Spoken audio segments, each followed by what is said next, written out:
Good afternoon, students. This is your SST lecture, and we have started chapter number 4, Understanding Laws, earlier. So we are going to continue our chapter today. Today we will do Domestic Violence Act. You can open your books at page number 45, or you can see from slide also. What do you mean by domestic violence? Domestic violence क्या होता है? ये एक act बनाया गया था by government to protect the women. Okay. So term domestic violence refers to any act of violence. कुछ भी गलत हो रहा हो, या कोई अब्यूज़ कर रहा हो, या कोई किसी को मार रहा हो, या किसी भी तरीके से किसी भी वुमेन के साथ कुछ वायलेट हो रहा हो, है ना, वन पर्सन के द्वारा अगेंस्ट अनदर साइड और at home with in a domestic setting, घर के बीच में, उसको हम बोल देते हैं डोमेस्टिक वायलेंस. अगर किसी भी वुमेन के साथ कुछ गलत हो रहा है, लाइक ये नीचे देखो पिक्चर में आपको दिख रहा है कि वो उसको मार रहा है, तो ये एक डोमेस्टिक सेटिंग में हो रहा है, तो ये हम इसको बोल देंगे domestic violence. Acts of violence that are committed to make a person forcefully agree to an unlawful demand such as dowry are also considered as domestic violence. कई होते हैं ना, मैन ऐसे करते हैं, उनको डराते हैं अपनी वाइफ को या धमकाते हैं और उनको बोलते हैं डाउरी लेके आओ अपने घर से, या पैसे लेके आओ, कुछ भी. अगर ऐसा कुछ भी होता है, अनलॉफुल एक्ट होता है या अनलॉफुल डिमांड होती है, तो उसको भी हम क्या कंसिडर करेंगे? Domestic violence. क्या टाइप्स हो सकती हैं वायलेंस की? फिजिकल अब्यूज़, जैसे कि पिटाई करना, मारना. वर्बल अब्यूज़, कुछ बोल के, गलत बोल के उसको अब्यूज़ करके वायलेंस करना. Third one is economic abuse, like उससे पैसे मांगना या उसको बोलना कि पैसे लेके आओ, ऐसा कुछ. ठीक है, तो ये वायलेंस डोमेस्टिक वायलेंस में आता है. की features of the domestic violence act. Any women is entitled to protection against any form of domestic abuse. हम अपने आप को प्रोटेक्ट कर सकते हैं with the help of domestic violence act. अगर हमारे साथ कुछ फिजिकल अब्यूज़ हो रहा है, वर्बल अब्यूज़ हो रहा है और इकोनॉमिक अब्यूज़ हो रहा है. ओके. सेकेंड क्या रहेगा? Women's right to continue living in the same household. अगर किसी वुमेन को घर से निकाला जा रहा है, then she has a right to protect herself. वो उसी घर में रहेगी, वो उसका राइट है. Neighbour, social workers, relatives can also report suspective. अगर उनके साथ भी कुछ गलत हो रहा है, दे कैन ऑल्सो रिपोर्ट, है ना. अब इसके बाद ना एक स्टोरी दी गई है page number 46 of NCERT books. उसमें मैं आपको एक्सप्लेन कर दूं क्या है. यहाँ पे शाजिया जो है वो बात कर रही है, कहती है आज का आपने न्यूज़पेपर देखा कि वो ग्रेट डे है वुमेन के लिए, not just women, violence free homes will benefit everyone. तो उन्होंने कहा कि जो भी वायलेंस फ्री होम्स होंगे तो वो सबके लिए ही बेनिफिशियल होंगे. तो कुसुम जो होती है वो लॉन्ग टाइम, वो कहती है इस लॉ को पास होने के लिए लॉन्ग टाइम लगा है, बहुत ज़्यादा टाइम लगा है. उनको कैसे पता है? क्योंकि वो एक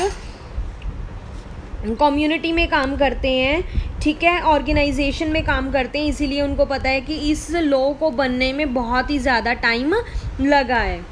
तो उसके बाद 1991 में क्या होता है, एक ऑफिस का दिन होता है, उसमें क्या होता है, वो कहते हैं कि आई नीड एडवाइस माई. वहाँ पर कुछ लेडीज़ आती हैं, वो कहती हैं कि मेरे हस्बैंड मेरे को मारते हैं और मैंने ये किसी को बताया नहीं है क्योंकि मेरे को बहुत शर्म महसूस होती है और मैं इसी तरीके से आगे अपनी लाइफ को सरवाइव नहीं कर सकती हूँ. But I have nowhere to go. अब मुझे कहाँ जाना चाहिए? तो दूसरी जो होती है लेडी, वो ये कहती है कि मैं तो पढ़ी लिखी नहीं हूँ, I am being ill treated by my son. मेरा सन और डॉटर इन लॉ जो है मेरे साथ बहुत गलत व्यवहार करते हैं, वो मेरे को अब्यूज़ करते हैं, बोलते हैं वर्बली. तो मेरे पास अब कोई बैंक अकाउंट भी नहीं है अपना, वो मेरे को उन्होंने मतलब मेरे को बाहर भी फेंक सकते हैं क्योंकि आई हैव नो मनी. तो वो आगे से फिर बोलते हैं I do not want to go to the police, वो पुलिस पे भी नहीं जाना चाहते हैं। I just want to stop the violence, बस मैं इस वायलेंस को रोकना चाहती हूँ। I just don't want to be thrown out, मैं नहीं चाहती कि मेरे घर से मेरे को बाहर निकालें जिसमें मैं रह रही हूँ। अनफॉर्चुनेटली जो एग्जिस्टिंग लॉ है वो ये ऑप्शंस नहीं देता है। दैट मीन्स वहाँ पर ऑप्शन था फिज़िकल वायलेंस था, है ना, वर्बल अब्यूज़ और इकोनॉमिक अब्यूज़, ये तीनों टॉपिक जो हैं इंक्लूडेड नहीं है ऊपर वाले में, ये बाद में आए थे, ठीक है। तो इन्होंने जब आवाज़ उठाई, वुमेन्स ने कहा कि ये चीज़ें भी जो हैं ऐड होनी चाहिए, कि कोई भी किसी को घर से बाहर नहीं निकाल सकता है, इकोनॉमिकली तंग नहीं कर सकता है, बीट नहीं कर सकता है। आफ्टर जब कोर्ट ने देखा कि हाँ ये पॉइंट्स होने चाहिए, तो उन्होंने ये जो था लॉ दोबारा से पास किया था, उसमें कुछ चेंजेस किए थे और ये पॉइंट्स भी जो 3 हैं ये भी ऐड कर दिए थे। अब नेक्स्ट क्या आ जाता है बेटा,